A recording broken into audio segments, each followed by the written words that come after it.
Bonjour à tous, c'est Cécilia. Je vous présente ma première vidéo, j'espère que ça va vous plaire.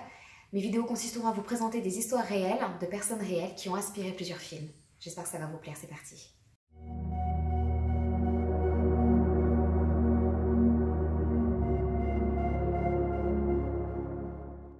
L'Emprise des Ténèbres, film américain réalisé par Wes Craven en 1988, inspiré de l'histoire vraie de Clervus Narcisse, dont je vais vous conter le récit maintenant.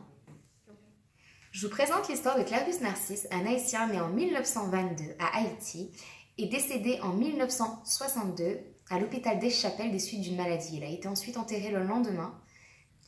18 ans plus tard, Clervus Narcisse retrouve sa sœur. Imaginez la tête de sa sœur qui retrouve son frère après l'avoir enterré 18 ans auparavant.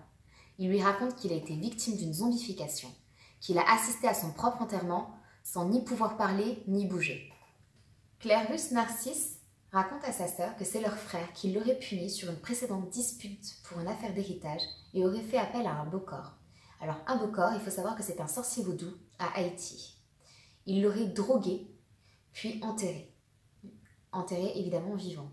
Le lendemain, on l'aurait déterré et fait travailler dans un champ de canne à sucre en tant qu'esclave. Afin de garder leurs esclaves, les exploitants les droguaient. 2 ans après, l'exploitant de Clervus Narcisse décède. Clervus a pu enfin retrouver sa liberté. Il a attendu 16 ans, le décès de son frère, pour pouvoir retrouver sa sœur et enfin lui raconter ce qui lui était arrivé. Wade Davis, un anthropologue canadien, s'intéressa au cas de Clervus Narcisse dans l'idée d'écrire un long reportage. Ce récit s'intitula The Serpent and the Rainbow. Et là, vous allez me dire, mais The Serpent, ça n'existe pas en anglais, c'est The Snake. Et moi, je vous répondrai, eh ben oui, mes petits, mais moi, j'ai pas écrit le livre, alors je ne sais pas. Davis a supposé que la mort de Clervus Narcisse n'a été qu'une apparence due à une préparation. Voici la recette de la préparation.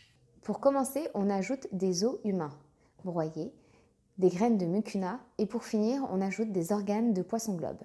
La toxicité de cette mixture a un effet paralysant puissant qui se nomme la tétrodoxine. Le vaudou place la mixture dans les vêtements ou dans les chaussures afin qu'elle apprenne la peau puis le sang.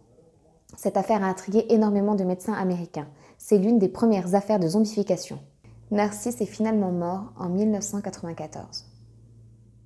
Cette histoire est maintenant terminée, j'espère qu'elle vous aura plu. En tout cas, moi ça m'a plu de vous la raconter et j'ai appris des choses. Donc si vous en avez appris aussi, eh tant mieux.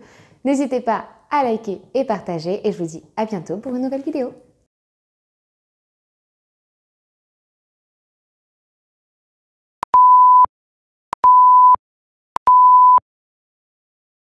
L'Emprise des Ténèbres, film Narcisse est mort en 1994. Mais vraiment mort. L'affaire de Clervus Narcisse a été la première affaire en Amérique à avoir... Je raconte n'importe quoi là.